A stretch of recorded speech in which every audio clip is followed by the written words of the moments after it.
they never clap only when you play the last note. Like, yeah, that's when they clap.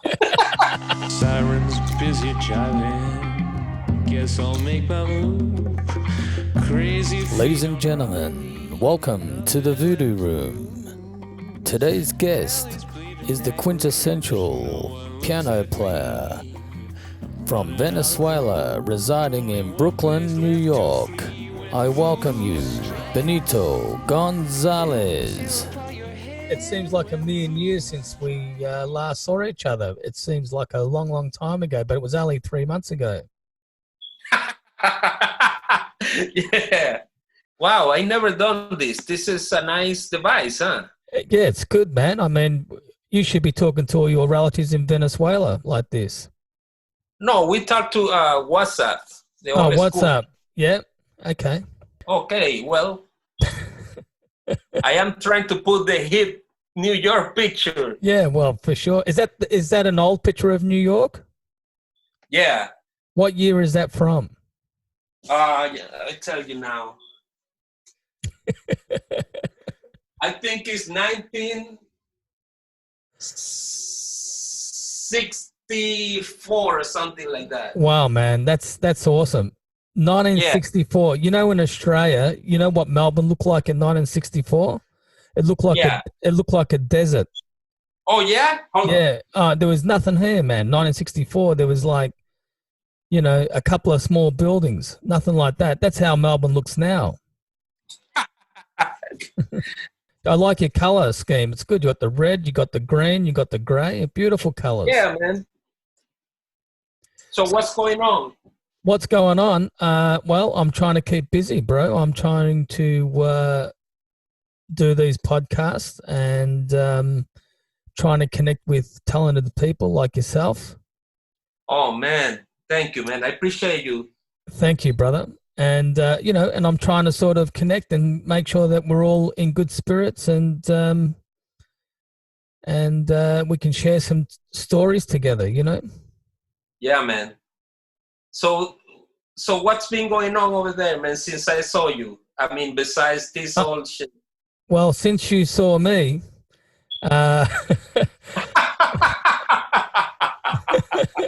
since you saw me in what was it, January? Yeah, you were there late January, the last week of January. Yeah, we had the bushfires back then. Do you remember? Do you remember the smoke in Melbourne? No, you don't remember all the smoke, the haze in Melbourne back then.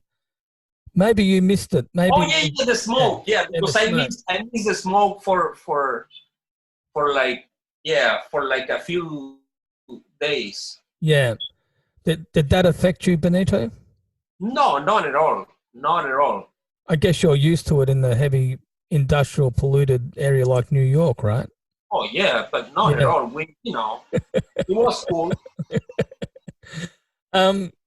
Yeah, so since then, who'd we have after you? We had a few weeks of just local acts, and then we had Steve Smith. Okay. And when did you close? Just after Steve Smith, so that was mid-March, so not too far into the year, basically. And I've got to say, at that point, I just didn't know what was going to happen, you know, and I still don't know what's going to happen. Right. You know, we're all in uncertain waters. You know, we're floating, but we're hanging on tooth and nail, mate. Yeah, man, the same here. There is a lot of wondering about musically about the venues. Well, you work at a jazz club yourself, so you know. Yeah. So we don't know how is it gonna work now, because it looks like this social distancing is gonna be applied for venues. So if you have a club, a small club for 150 people, you can't fit anyone there. Yeah, that's right. I mean, how are you gonna make money? That's the club right. and the concert halls. I mean, yeah. what is? I mean, what did you hear firsthand about Bert Baseman and them people? Well, at this point in time, when we were doing the last lot of shows, we were told that we will be going down to 3 days a week. That was before we got told about the coronavirus.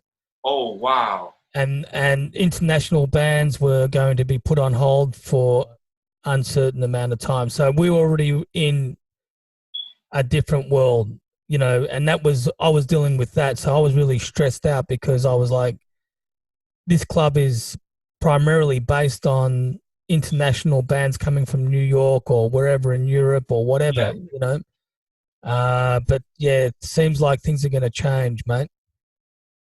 You was told that you was going to be only working 3 nights per week. Yeah, 3 nights a week, yeah. Whoa. Yeah, so when we go back, it'll be 3 nights a week. That's it.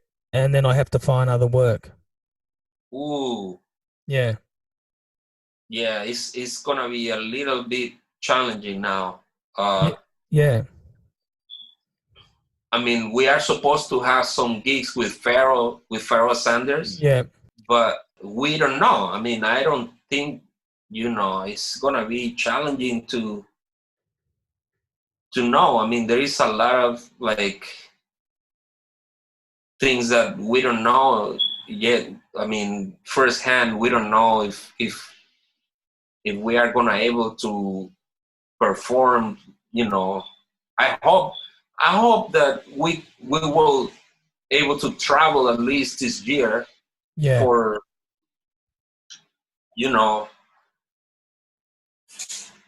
it's just, we don't know because, the other thing is Pharaoh is very old and we have to look after him. Take care of him, it's like, right. So, it's like, we don't know if I know there will be any gigs. It's like a maze, but there's no way out of the maze. That's what it's like. Right, exactly. And no matter how hard you think about it, you just can't work out of the matrix. It's sort of, but we can only do what we can do, and we keep fit. When you get a virus that your body doesn't know, it's like, oops, are we cool? Yeah. Okay. When you get a virus that the body doesn't know, your body reacts differently, trying to fight whatever that is. Yeah. So I guess some people get flu. I guess some people get, diarrhea. Some people get headaches. It's like different for everyone. That's it. I mean, there's 3 types of strain, A, B, and C, apparently, and it's mutated. So I think in New York, that's what you've got. You've got the mutated version of it. In Australia, we've only got A, which is the lighter version of it, but we've got a little bit of C. But if you get C, that's the deadly one. And I think what does that mean? I don't know any type. What do you mean? Yeah, so there's 3 types of, from what I understand from a doctor from Melbourne, she was saying to me that there's 3 types of strains, A, B, and C, of the corona.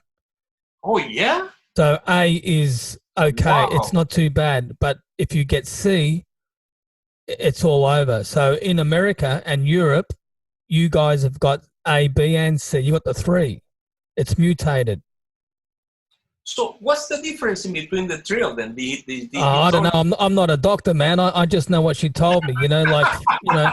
And man, I never heard of 3 types. Yeah. That's what I'm the same. When she told me, I was like, I don't hear this information on the news, That's so crazy. Yeah. So the strongest strain is the C, and that's the one you guys have got in New York, apparently. Oh, yeah. I mean, how many people? 60,000 people dead? Yeah. Unbelievable, man. Yeah, in New York is crazy. Just a few days ago, there was a truck. There is these trucks that people use to move from place to place. There are, like, you can rent them. It's called U-Haul. Okay. So they found 3 of these trucks parked outside of a funeral home full of, like, dead bodies. Wow. And, like, decomposing dead bodies. Wow.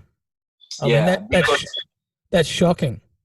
yeah, I mean, it's crazy, you know, knowing how many people is like suffering from this thing. It's like worse than even go to war or something. You know? Yeah, it's like it is. No, it is a war. It's a war. It is a war against this disease. We're at war with this disease, and it is a war. I mean, you know, I find it staggering that America has 60,000 people dead in what is it, 2 months? Yeah. In 2 months, that's staggering. You know, and then in California, you got 40,000 people on a beach throwing. I know. You know, they're throwing frisbees and they're playing volleyball and stuff. You know, and I'm just like, what's going on? I don't understand. You know, I don't understand it. You know, it's crazy. It's always some shit here in the States, man. It's like some people are very Casual. liberal. Yeah. Yeah. They don't care. Yeah. Yeah. I mean, you know, the thing is in New York is a huge tourist attraction. So that's what they saying. They saying that the virus came through the airport, and you know there is too much tourism coming in, and that's how we got all this virus. You know. Yeah, I mean it's amazing how quickly it can transfer. You know, and unfortunately for you guys, your government didn't shut everything down quick enough. So he let everything run. That's another discussion, man. Trump definitely, you know, he didn't help. You know, it's like we probably went through the worst leadership to go through a pandemic like this. Oh know? Yeah, totally. He's the wrong man to lead the country in these situations. That's for sure. Yeah. Yeah, we was, you know, it's pretty bad. Has Birdland? They're doing virtual shows, aren't they? They're doing internet virtual shows. Did you know that? Oh yeah, but you know, there's no way to make money with that. Yeah, yeah. I mean, ultimately, there is no money because nobody's working. I know. How you want to spend money online? That's to right. watch a show. That's true. I mean, it's just it's sort of a global mess, you know. Yeah, it is. And the thing is, in Australia, what we're being told is, you know, they're saying, okay, the threshold of people dying is very minimal, and they're looking at opening up the system again very slowly. There's a 3-stage plan to open everything up without a remedy. So this is the thing that gets me, you know, like it's hypocritical. Because it's like on one hand, they're saying you have to take care, you have to be vigilant, you have to stay home, we have to shut everything down. On the other hand, they're saying we have to open things up, we have to get the economy up and going again. We have to get people back at work. We have to. I mean, you can't do this safely without the proper medication, the proper doctors checking people every day at work. We just don't have the resources or the facilities to undertake that level of scrutiny on people, you know, to get people back into work and the economy rolling again. I think, you know, it's going to change. I mean, things are going to be different than they were for sure for a long time. Yeah, I think so, man. The recovery is going to be long. Yeah, because it's not a virus that is going to go away so quickly. No, well, even if they have a remedy, it's going to take 12 months, 18 months, 13 months. You know, just imagine how many more people is going to die from that. Oh, yeah. Yeah. It's crazy, bro. Yeah. I mean, we don't understand the complexity of it in Melbourne because we don't have anything like you've got in New York. We don't understand this, you know. So for you, it's more shocking. But you have I mean, we've got compelled situations where we're not being looked after for rent assistance. We can't work. There's no jobs. There's no. Here in New York, they just give us like $1,200. Yeah, that's and it. That's it. They think that that's gonna be enough. Yeah, that's right. That's right. And yet they'll give the bankers and all these companies that billions of dollars. Can you give me a tune on your piano to maybe put some voodoo on them or something like that? Huh? Is there any way you can play something, just to lift up the spirit and say, subscribe to the Voodoo channel? I can play something. I just have to move the computer. Okay, let me see how I can do this. Maybe like this. What type of piano is that? Is that an upright? That's an old upright. Okay, it looks old. What brand is it? It's Stroud. It's Stroud. It's a New York piano from New York. Okay. Stroud. How old is it, Benito? It's very old. This piano is at least like, hold on. Well, I guess I can play something, right? Yeah, whatever you want, man. Whatever you want. Dedicated to the podcast. Yeah.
Hey, man, that's awesome, brother.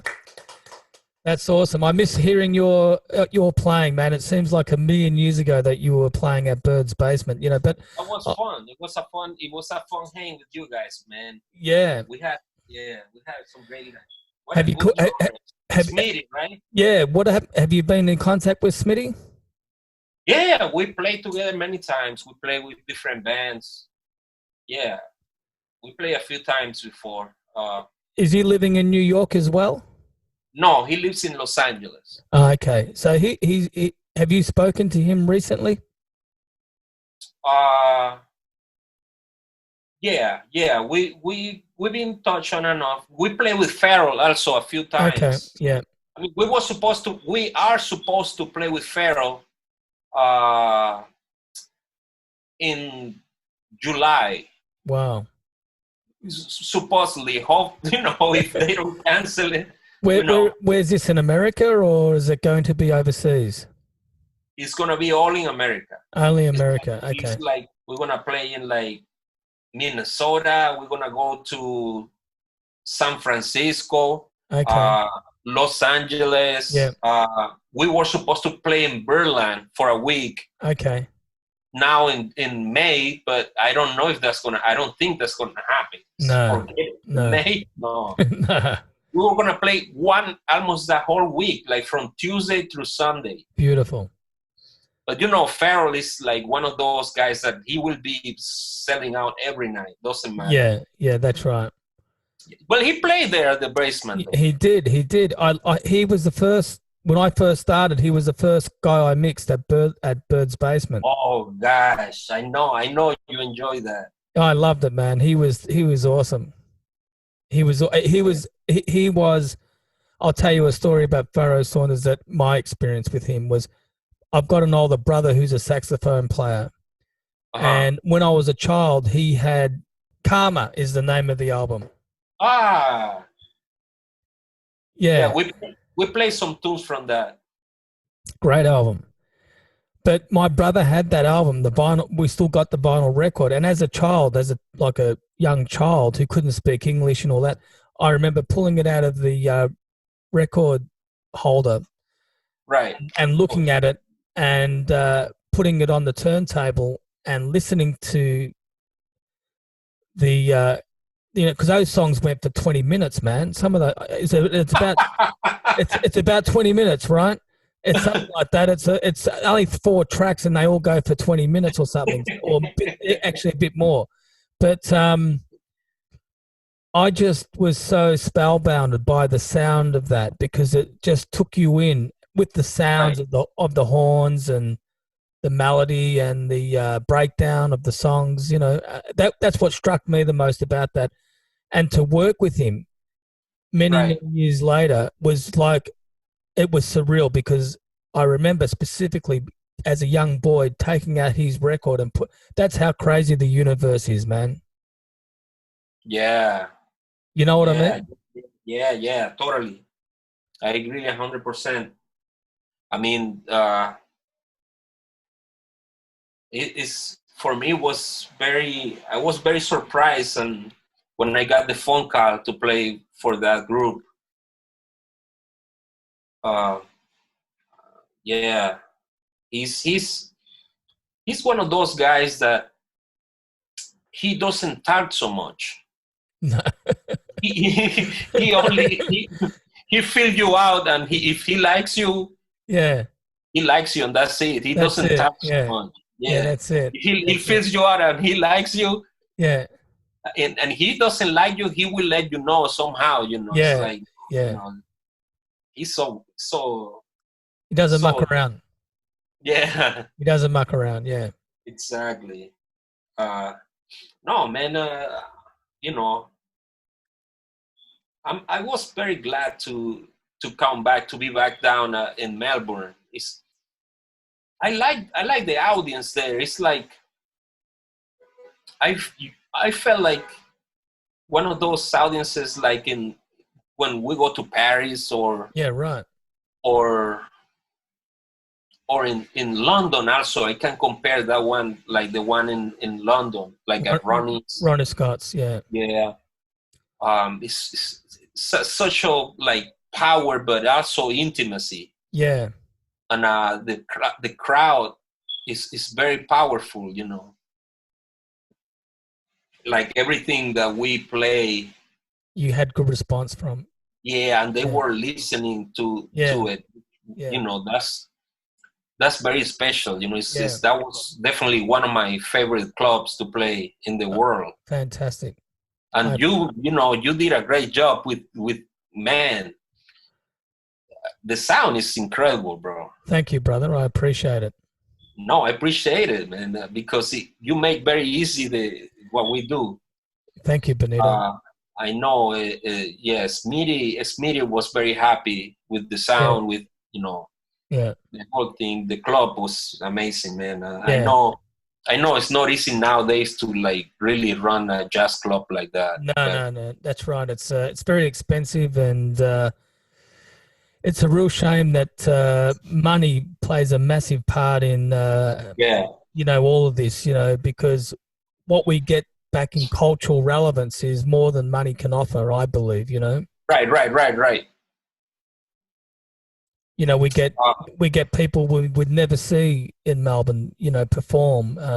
You never get the that level of musicianship. We don't get that in Australia. I mean, to see that level of what you do and a whole bunch of other Americans when they come to Birds, it's only in the main concert halls that you get an opportunity sometimes to go through that.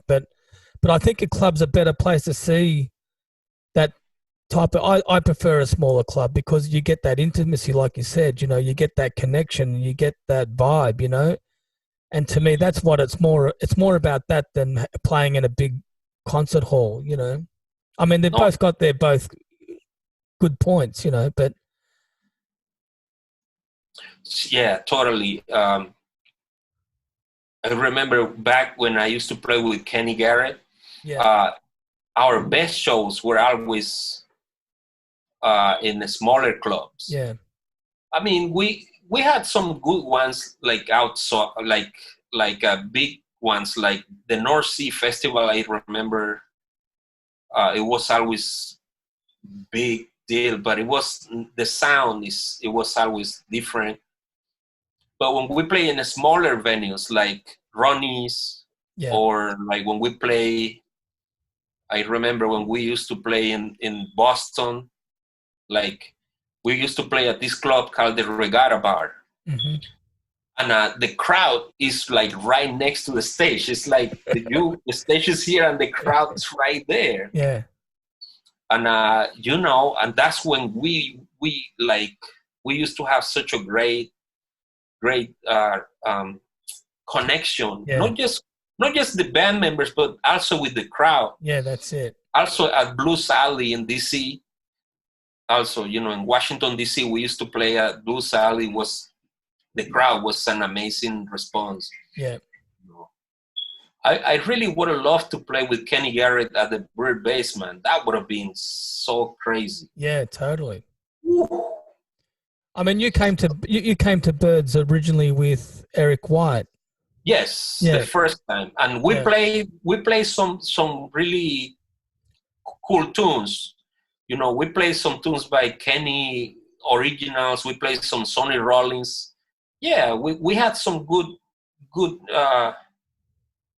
connection. Also, it was a great band. We had a great time.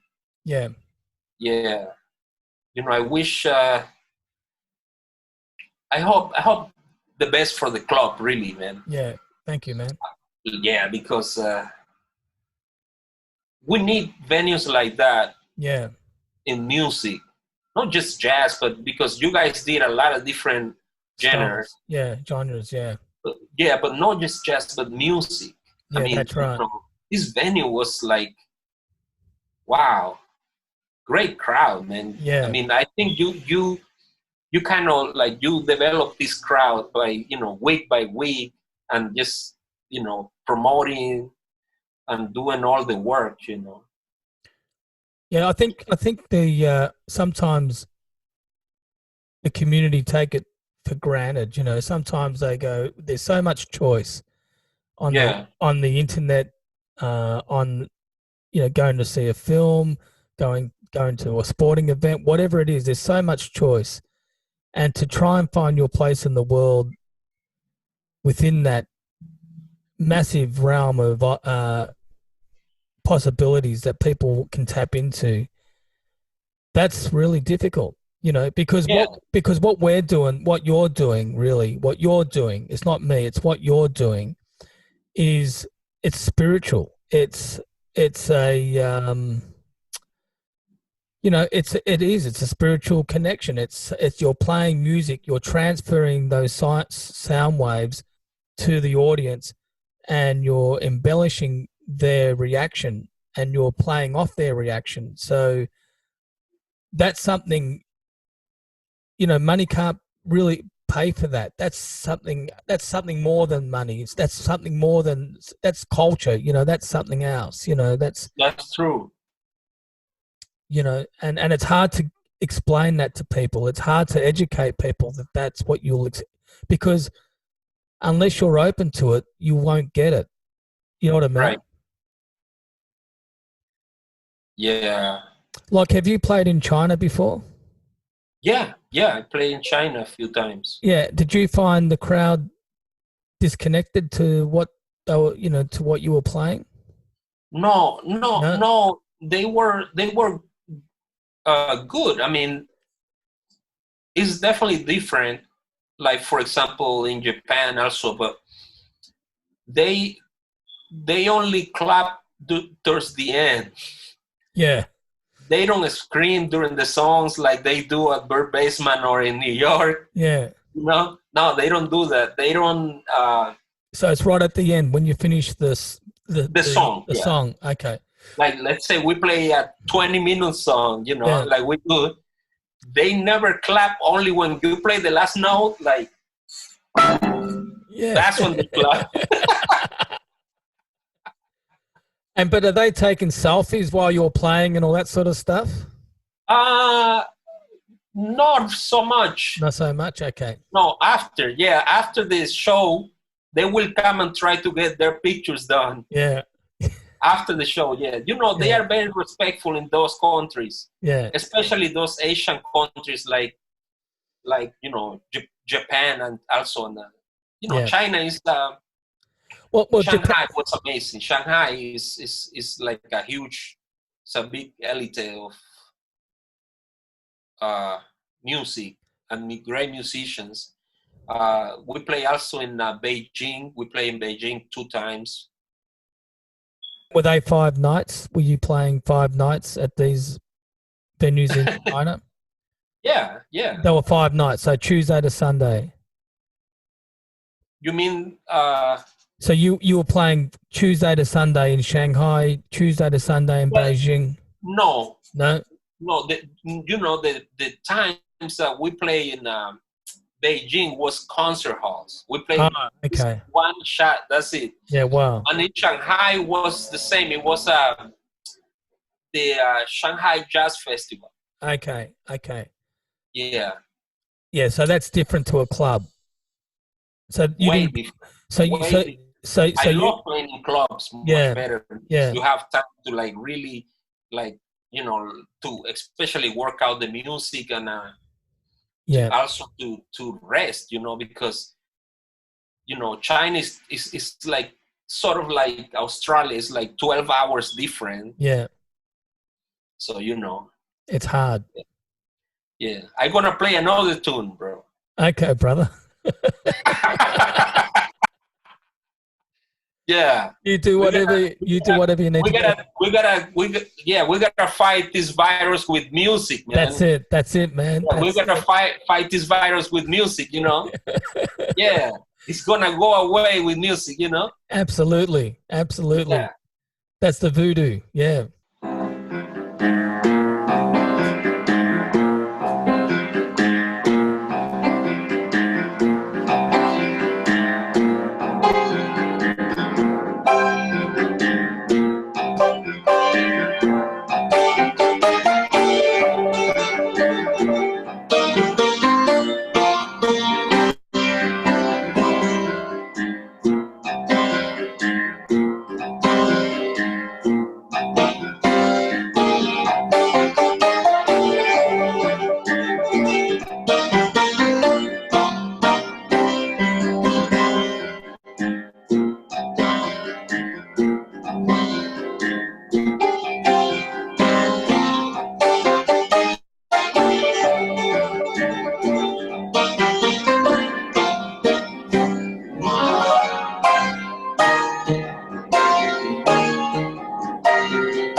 Awesome, man. That's a McCoy Tyner tune, yeah? Yes. Yeah, that's a beautiful tune. Samalayuca. Yeah, beautiful. Samalayuca is a place in I think in Mexico. It's like a sand. It's like a huge land of only like sand. Yeah. So it's called the Sands of Samalayuca. Right. Okay. Have you been there? And it's like near an island. I I'm sure that McCoy was there just hanging out. Yeah. And he liked it, and he wrote a song for it. Well, it has a bluesy bass line, doesn't it? Like it has. Yeah, it's amazing, man. Yeah, his tunes are so hip, man. Yeah, yeah. Because I never knew much about McCoy Tyner before I worked at Bird's Basement. But when you played a lot of his tunes as a dedication to his music, I researched him a little bit, and I was amazed how proficient he was as a songwriter, and the amount of work that he produced, and just, Right. but not only the volume of work, but also the compositions themselves. They were so intricate and so developed, and it had this soulful. It had soul, but it was also jazz. You know. Right. Yeah, he was very spiritual. Yeah. He's you know, his was coming mostly from a spiritual point of view. Of course, he had technique. You know, he played all the technique, and he had a lot of facilities, talent. But he was like, his approach was mostly from the spiritual stand point of music. So, and he was very rhythmical also on the piano. Yeah. He played the piano like a percussion instrument. Yeah. So he was left-handed, which it was easier for him to do that with his left hand, and you know, kind of play with the right hand. So that's why his tunes always have like these hit bass lines, you know. Beautiful. Like there is a tune called "Fly with the Wind," and he had that bass line motif on the left hand. The way he would have played, it's like he's playing the bass guitar and a guitar at the same time. Right. It's a bit like that. But the other thing is, when you're playing with a double bass player, that's my dog. When you're playing with a double bass player, how does it? I'm just curious, where does the bass player fit in with that? Because, you know, if you're doing a lot of those bass riffs. Well, when I play with the bass player, I don't play the lines. Yeah, you don't play the lines. Okay. He plays the lines. Yeah. Yeah. Yeah. I only, when I play with the bass player, I play the line only in the melody, and then I stay away. Yeah. And the bass player will play it for me. Yeah. Yeah. Yeah. Yeah. And that sounds awesome when you're combining that with the bass player. It sounds. Oh yeah. Oh yeah. It drives. It's a beautiful driving sound, you know. See, yeah, all his tunes are like that. All his tunes, that kind of lines are like very I don't know. Let's probably African way, but it's still McCoy. You know, he's you know, he had so much music in him because he played with Coltrane, and then he played with other people. Yeah. Before Coltrane, he was playing R&B. You know, he used to play R&B music. Fantastic. And, yeah, so you know, yeah, I like him. I like Herbie Hancock too. You know, I like Chick Corea. I like Bud Powell. You know, Thelonious Monk. You know, Duke Ellington. I mean, there is so much music that we have to absorb, kind of learn to like play this music, man. It's not, you know, so simple. No. Yeah, but no, but you know, yeah, I hope to come back there and hang out with you guys again, man, because it was big fun. It was big fun over there, man. It was huge. Well, we're having a bit of a renaissance by doing this podcast, so it's good, you know. Yeah. You know, it's good to catch up, brother. And, you know, what can I say? I hope, you know, all good things come everyone's way. You know, it's with all the situation that's occurring in New York. I want you to keep safe, and I hope everybody else that you know in the jazz circle in New York keep safe and keep well and keep your heads up and keep playing those tunes, brother, because we need it. You know. Oh yeah, man, we need it totally. Yeah, totally. We are on a time where we definitely can use some music. You know. Yeah, it definitely. Music definitely make us feel better, you know. Yeah. It will push you out of the, you know, if you feel anxiety, music can help you. If you feel nervous for some reason, music can help you. Music is you know, it heals people. Yeah. Music's it's a tablet. Yeah, man. For all sorts of things, you know. Yeah, I hope we get to reconnect, man, and do some Absolutely. more. Absolutely. And man, first of all, they need to open the airports first, though. That's right. One step at a time. One step at a time. First of all, Oh, they need a remedy. Once we get the remedy, then we can go one step at a time. And right. let's hope for a remedy. Yeah, man. And so what are you guys? What kind of notice do you have? You going back anytime soon? We don't know. You don't know yet. We don't know. We're still up in the air. I mean, there's been talk that late September it could be open, but I don't know. Who knows? Unless they have a remedy, I can't see it happening. I don't know. Wow, that's crazy. Yeah. That's gonna be a long time, bro. Yeah, totally. Oof. But we'll hang in there, mate. Just take it day by day, and like I say, keep vigilant, do the right thing, keep active, keep fit, keep practicing, keep playing, keep doing what you do. That's all you can do. You are waiting to know when are you going back, but I hope it's soon, man. Yeah. It's like yes, I know. I never, I'm imagining this we lost all this whole year though. Yeah, I know. What do you think? Yeah, absolutely. It's been crazy. It's just a whole year. We'll look back in history at this time as an anomaly of our lifetime, Yeah. It's going to be weird. Trump is saying, oh yeah, we are looking forward to 2021. That's going to be the best year. Oh yeah, right. He's dreaming. He's got no idea. So 2020, forget it. Yeah, that's right. I don't want to upset any Trump voters out there, but I have to say, you got to get a grip on reality. Right. Anyway, brother, I want to thank you for your time. Oh, thank you. I'm so glad we did this. Yeah, man. Yes. You are the man.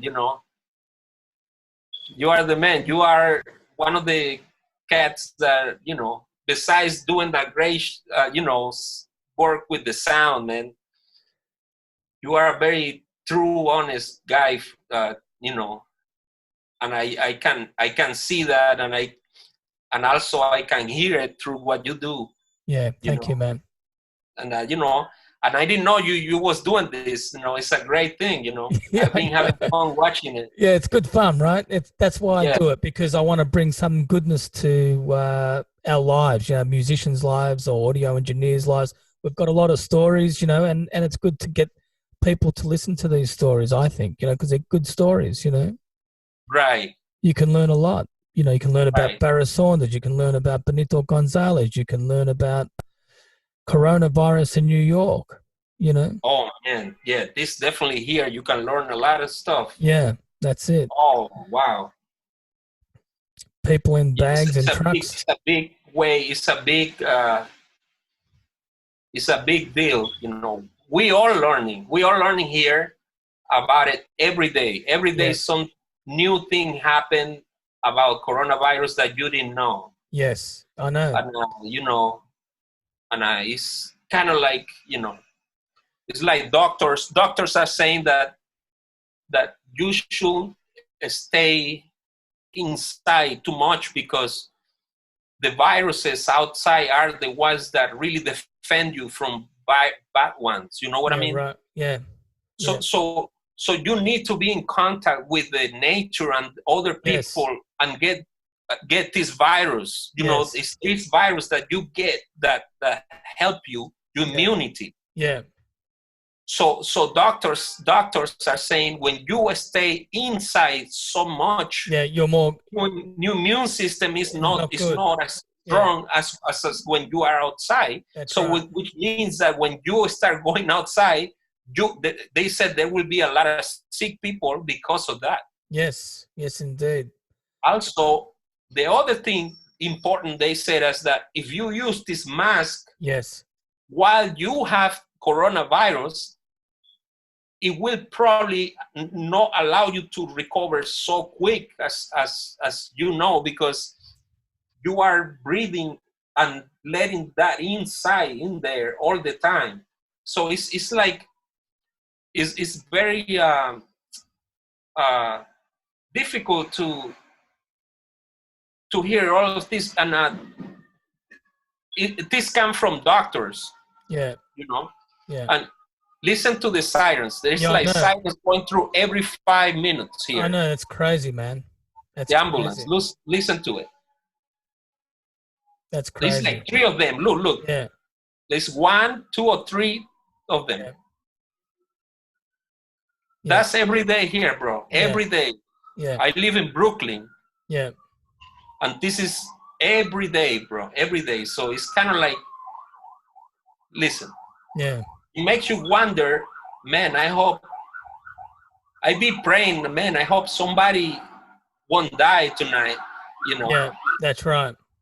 That's right. It's hard. It's like that. This is every day, bro. Yeah, it's hard to comprehend, isn't it? It's just really hard to comprehend. Yeah. But, I mean, that's just nuts. The amount of sirens that are going on in the background, that's just crazy.